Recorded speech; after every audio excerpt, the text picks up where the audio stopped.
Hi, everyone. We are back with our special guest, Miss Megan Lundstrom, as promised. This time we are going to be talking about a different topic. There may be some similarities or some parallels between what we spoke about last time, which was the similarities between human trafficking and cult theory. But this time we are going to be talking about stages of change. Stages of change is a model that is often used in recovery for addiction, correct? Mhm. But it is also very applicable when looking at anyone who is a victim of human trafficking and maybe looking to leave the life. There's some stages that one will typically go through. Miss Megan, can you introduce us to this topic and walk us through this process? Sure. I think after cult theory, this is probably my favorite topic to talk about for so many reasons, and I think it's applicable, um, obviously as a victim service provider, but also as parents, as partners, as friends to understand, and even for ourselves to understand how do we go through a decision making process and successfully like implement new habits and behaviors. Mhm. So Jamie, as Jamie mentioned, the cycle of change was originally developed by Prochaska and Di Clemente back in like the 80s. And it was originally focused on substance abuse and breaking the cycle of addiction and understanding ultimately why relapse happens as a part of the process instead of like a detour away from the process. Yeah. So our human brains think very linear. Mhm. First, I did this, then I did this, then I messed up. So I had to go back to point A and start over. And the reality is that life is very cyclical. So things don't just happen in this line. And I Circle. don't, yeah, it happens in this circle and we go around. And I don't know about any of you, but I did not get handed an instruction manual on how to do life correctly.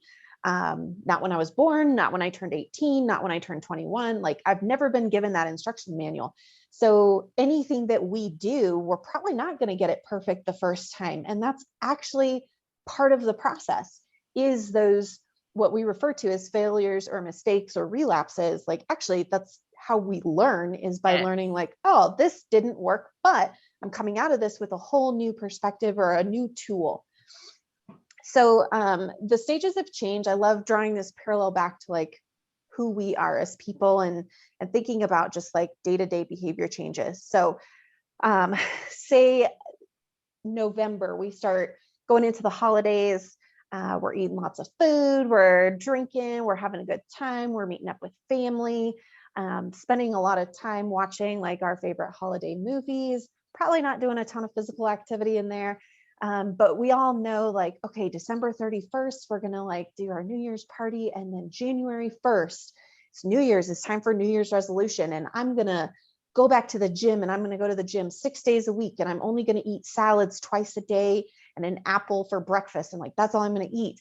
And I'm not going to drink any alcohol. I'm not going to have any refined sugars, like this whole list of how we're going to just change our diet and exercise overnight, January 1st.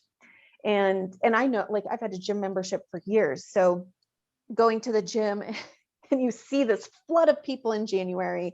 The gyms are pushing like all of these New Year's resolution, like sign up sales and stuff. And by like mid-February, it's trickled off. There's maybe a few people left that started in the new year, but like most people have relapsed back into their old behavior patterns. And there's so many reasons why, but ultimately that was a whole lot of lifestyle changes that we're expecting to make overnight.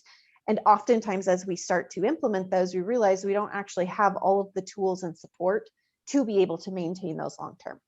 So, stages of change applies to us in our day to day, but it absolutely applies to victims and survivors of human trafficking. So, I can walk you through this cycle, this circular journey. So, at the top is pre contemplation. Pre contemplation is I don't want help. I don't need help. I'm good. My situation is fine. So this can be, I'm making enough money, my pimp takes care of me, I love my trafficker, um, just, mind your own business. Um, Next comes contemplation. So contemplation sometimes somebody can move from pre-contemplation to contemplation, oftentimes when something kind of serious has happened. So this can be an injury or an assault. It can be um, uh, an event that involved domestic violence or interpersonal violence, um, arrest, hospitalization, a Pregnancy. pregnancy, child welfare case, like any of those things. A Mhm. lot of that is happening within the family system, right? It's disrupting the home and kind of that space that you identify as like safe and normal, and those really close relationships, kind of your And when closest you core. say family system, you're talking about the family that a victim has created with their trafficker and their other, uh, Absolutely. their And folks, right? yep, and it can also apply. So if you're a part of that family system and say your family of origin, just throwing out an example here, say your bio mom gets cancer and says like, I need you to come home and take care of me. Mm. I have 6 months to live. That's going to move somebody from pre-contemplation to contemplation, where they're like, well, I really want to stay here, but like I also like need to go with my mom, but like I can't, but I want to, and I don't know what to do. So it's kind of that discomfort. Contemplation is uncomfortable. It's where that cognitive dissonance happens of like, this isn't right, or I need to make a change, but I'm not sure how, and I don't really even know if I want to follow through. So this is when we think about victims being arrested and criminalized. Oftentimes, victims intersect with the criminal justice system and law enforcement in pre-contemplation. And so they're going to say, I don't want help. I don't need help. I wasn't asking for help. You showed up in my life. Don't expect me to be ready to walk out the door right now. So that's one of many, many reasons why criminalizing victims of human trafficking is not successful, because we're meeting people in that phase of pre-contemplation and hoping that they're going to move through those stages because we want them to. Mhm. So contemplation, aware the problem exists, but not really interested or willing or sure of how to move forward. Next can come preparation. So preparation is, okay, this problem exists. I don't want to feel this feeling of discomfort. I need a resolution. So I am going to talk to people. I'm going to reach out to resources in my community. I'm going to do a Google search. I may call a hotline, because I'm just curious, kind of building up like what is in my toolbox that I could use if I wanted to. Hopefully, what comes next is action. And so action is going to happen when the correct recipe of resources are available for that person to exit that situation.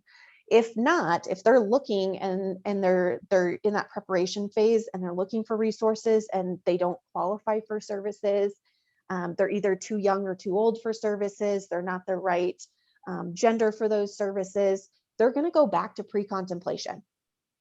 So they're going to just kind of circumvent the circle and go right back to like, well, this is where my life is. I tried, there's nothing for me. And we see that unfortunately a lot. So somebody can move into action, which is they do their research, they know what they need, they're able to access what they need, and then they pursue getting that in place. From there, we want to see somebody move into this place of maintenance. So say somebody is needing safe and affordable housing, they're able to get immediately into a place that meets their needs. They feel safe there. Their insurance covers it or their income covers it. They're maybe able to take their children with them, whatever that looks like. So they're going to move into action. They're going to set up an exit plan. They're going to move into that new space, and they're going to move into the maintenance phase. So the maintenance phase is the ability to maintain this new behavior or environment. And that starts to replace the old environment or behavior or relationship or whatever it may be for that victim or survivor. So this maintenance phase could be one day, it could be 10 years. It really can vary by the amount of supports that are in place, kind of that toolbox that survivor has access to. Invariably, because we are human, we have triggers. We experience vulnerabilities and upsets in our life. I just had my clothes dryer just broke down this weekend. Like, things just happen. Our cars break down, our kids get in trouble. Maybe an abusive partner reaches back out to that survivor and re-engages that trauma bond with them. So you're going to have that relapse. Well, you're going to have a trigger, I should say. You're going to have a trigger. Our goal is to build up enough support so that there isn't a relapse. And if there is a relapse, we want to really shorten the amount of time somebody's in that relapse phase. But we're going to acknowledge that it happens. So another space that we see the stages of change happen is with missing juveniles, kiddos that have been labeled as runners. They are going to a coping skill that they have that has served them in the past. And so maybe it no longer serves them, but they're still engaging in that because they don't have new tools in their toolbox, or it may still not be a safe environment for them. And they keep getting placed back in that environment. And so when we work with juveniles, there's kind of this like kind of social work wide, it's definitely changing. This belief of like, well, let's not talk about running and then it won't happen. That's not how that works. Kiddos are going to run. People who are in recovery are potentially going to have a relapse. It's part of the journey. And so when we shame it or ignore it, it doesn't make it go away. It just isolates that person from potentially being able to reach out and have access to supports in that time when they've experienced a trigger and they're having a trauma response. And so when goes with punishment, right? Like, you can't punish someone who's in this place, because we know that all behaviors are meeting some sort of need, right? Yes. A person is filling some sort of need with their behavior. And so we can't punish a behavior out of someone. And the idea of trying to pretend like it's not there, to your point, isn't helpful either, because we're not confronting what the issue is, that this behavior that they're using is a coping skill, more than likely, right? And it's a matter of identifying what benefit that coping skill has for that individual and finding a healthy replacement for it, because you can't just take it away until you replace it. Yes, you have to have something else to go there. Yeah. And yeah, so, and I think a lot of times, like, and I'm a parent myself, so confusing like punishment with firm boundaries can be really hard. Like, I'm still learning how to do, I don't know that any parent has it figured out all the way. But learning those differences of, I need to keep this kiddo safe. And I need to be reinforcing healthy patterns of behavior, but punishing them for using a coping skill that's kept them safe is super counterproductive, and it doesn't work. And it actually pushes people back through. Yeah. One way that I try to differentiate as a parent in the parenting lens, right, is the difference between punishment and discipline. I think discipline is where we find our boundaries. Yes. The root of the word discipline means to teach. We're trying to teach our child something. Whereas punishment, the root of that word is to inflict pain. And I don't think that's a helpful method of teaching someone, because while it may have short-term benefits or compliance, you're not getting long-term cooperation, which I think is what we want as parents, for experience and lessons to be learned, so that they're gaining the tools that they need to make better choices in the future. Absolutely. Yeah. And even as parents, we're probably going to default back to behaviors that we were taught as kids. And so we are also moving through those stages of change alongside our kiddos in learning how to discipline versus punish. Yes. How do I recognize, like, the reason I'm responding this way is because I'm really scared for my child's safety. Yeah. And what coping tools do I need to deal with my own feelings? And then I need to move forward with like teaching my child new skills. So we have multiple stages of change happening at the same time, in those situations. Yeah. So the stages of change, it's drawn on the paper kind of like upright like this, looks like a clock. I like to think of it like tip it on its side like this, and think of it more like a screw that kind of rotates. Mhm. So what we want to see is people moving in an upward spiral.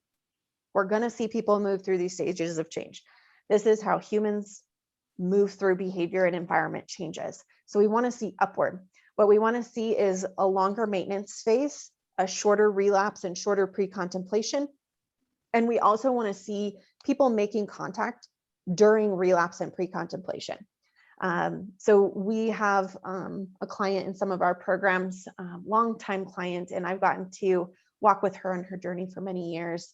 And I think if somebody had met her today and just saw her for the next month, they would be like, she's just engaging in the same behavior, like nothing's changed. What I know, because I've known her for 7 years, is I've seen these stages of change over the last 7 years. And I see that she has much longer periods of maintenance and much shorter relapse and pre-contemplation phases. And I also know that when she's in relapse and pre-contemplation, she's still staying in contact with our agency, which is huge, because she knows that we're safe during that time, that we're not going to punish her or exit her from programs because she quote unquote messed up. Yeah. And every time she comes in after one of her relapses into old behaviors, we sit down and we say, like, what happened? Talk to us about what happened. What was that moment where you just said, screw it, I'm going back? And so she's getting used to these conversations now, year after year of having them. And she can identify XYZ happened and I felt this way and I needed to engage in this behavior. And so she feels safe having those conversations. But we're also able to really dig in and say, like, okay, well, what do we need to put in place to address that next time? Who's a healthy person that you could reach out to if that happened again? Can we talk about your living situation and what other options we have either for supporting you in the current one or looking at other options? If that's, a place of constant triggering, we got to work on that environment. And so over time, we've seen that. So a study came out, here's my data and research piece. A study came out, I think it was in 2017, and it looked at the number of attempts to exit a sex trafficking situation. So for someone who is groomed under the age of 18 initially, groomed and recruited and exploited as a juvenile, it takes them an average of 12 attempts to exit. If somebody is groomed and recruited and exploited over the age of 18, it takes an average of 6 attempts to exit. And so the first time I read that, I was like, oh my gosh, what? But when you look at it through this framework of the stages of change, it makes so much sense. And there's family systems, there's systemic stuff with child welfare and community resources where somebody maybe is trying to exit old behaviors and they can't access the resources that they need. So they go around that cycle again, waiting for those resources to become available. So there's external, like, community pieces that have to be addressed, but then there's also this internal piece of figuring out and building up that toolbox to get to the place where you can maintain those behaviors long term. So once somebody has been able to maintain behaviors long term and they're in that maintenance phase, in theory, you're going to exit that cycle. So you're going to stop going around and around and around and be able to maintain it long term. So that's stages of change. It's so interesting, and because when we talk about pre-contemplation, and you talked about the experiences of arrest in hospitals, this is one reason why I think it's so critical that not only us as parents and social workers or people who are working in the mental health field understand stages of change, but everybody does, right? Because in situations with hospitals, for example, oftentimes, depending on how the trafficker may be, if they are very violent, they're going to have multiple, experiences with that victim. And especially with law enforcement too, right? You have multiple experiences with the same victims. And if you understand fully stages of change, you can understand when is the correct time or what tools you can give them to help them in aiding leaving the life outside of this scaring mentality of like, I'm going to scare you to live the life, because honestly, a lot of people don't understand, like, there's not really many scare tactics you can use, because a lot of times you're experiencing much more traumatic things than a law enforcement officer is going to tell you, right? Oftentimes being in jail is less scary than going back home to tell your trafficker that you lost his money for the night. So it's really important that service providers understand the stages of change, truly understand it. Because I think a lot of times we see where you may sit on, a class or something, and then you're aware of stages of change and you're aware of how it works, but truly in the way that you said with your participant, that if you look at it on such a microscope, which I see a lot with social workers who work with juveniles when they're switched, right? You'll, on occasion, you'll get social workers that truly like understand that, but it's like, okay, well, all she's gonna do is run. All she's gonna do is leave. So it doesn't even matter. I've had social workers actually like not want to come pick up juveniles because there is this belief that once I pick them up, they're gonna run. But it's like kind of having this discussion with them of what can we do when you feel like running, or what can we, what tools can I give you, and providing them with those tools outside of, we're just going to do this visit. I'm going to check and see if you've been fed and how you're doing, or that you stayed put, or, but providing tools, right? So I think it's just, sorry to wrap up my rambling.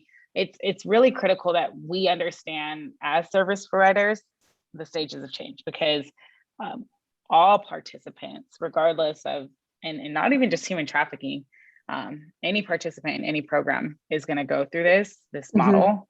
Yes. And if we don't understand that, we're really doing them a disservice, and also educating them at the appropriate age level too. Like, I understand that this is going to happen. And one thing that I never really liked is the relapse term for human trafficking, because it's that people are like, oh, well, she relapsed. And it's kind of like, well, is it a relapse because there's that negative connotation with addiction, or did she go back to something that was safe for her because something triggered her or something happened?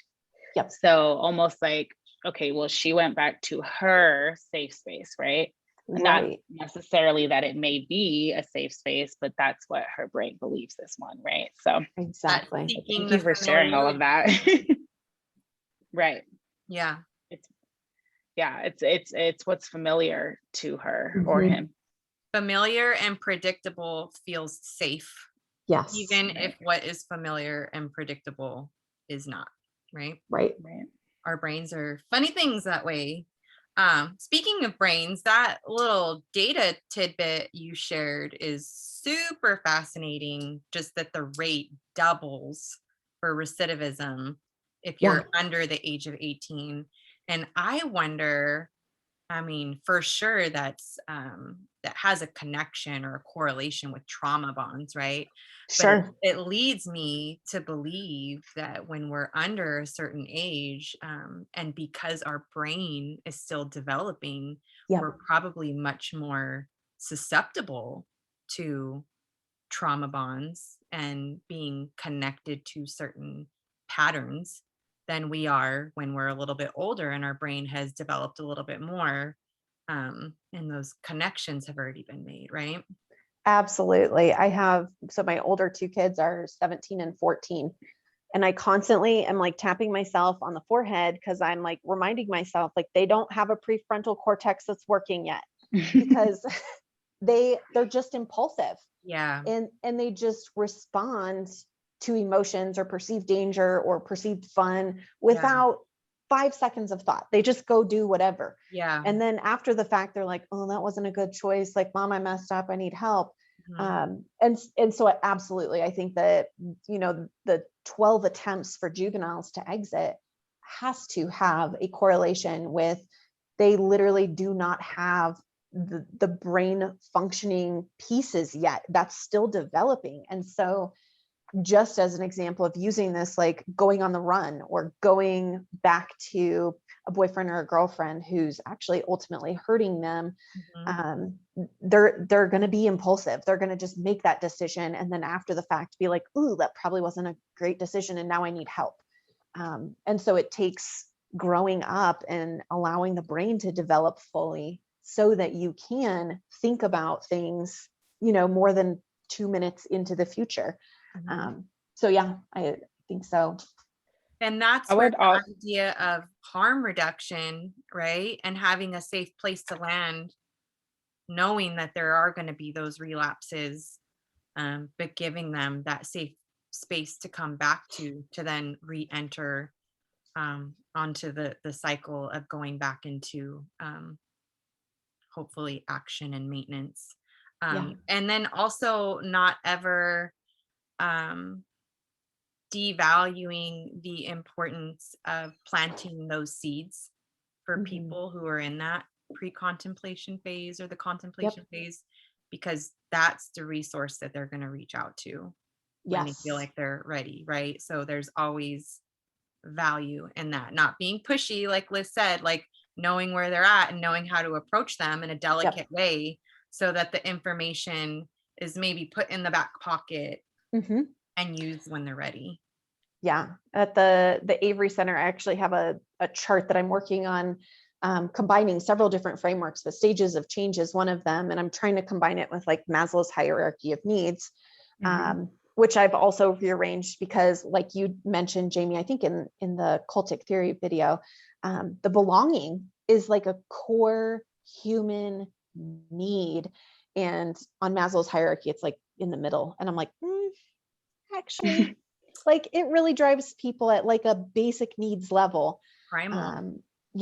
So all of our services at the Avery Center, we actually have them plotted out against the stages of change, to identify like what is a good fit for somebody and how would we approach them with a resource that they feel like has a value add for them at that moment in their life. So we do care packages. And care packages are available to anyone who is either currently experiencing exploitation or who has successfully exited. But it is oftentimes that first point of contact with the Avery Center. And we have individuals who, over this last year, we've seen a huge increase in care package recipients reaching out for help now, ready to exit, but they've been receiving packages for 3 or 4 years from us. Wow. But it's that monthly communicating, like we honor you and we're going to honor your journey, and we don't have an agenda for you. We're here to make sure that you're safe and supported. And if and when you need anything, you can reach out to us, and you're not going to experience judgment or stigmas around what you're sharing with us. So it's really important. One thing, sorry, I got discombobulated, but one thing I was thinking when you were talking to is that the importance of kind of helping people go through the stages of change. So I had this discussion with a family member this weekend that when we're young, so juveniles or even age, right?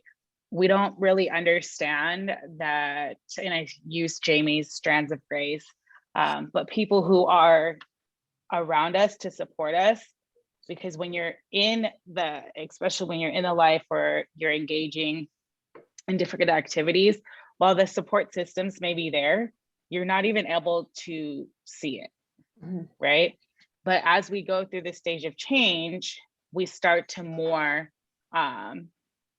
identify those people and see those people for who they are, and that they are supportive, and kind of really build those relationships with those people as well.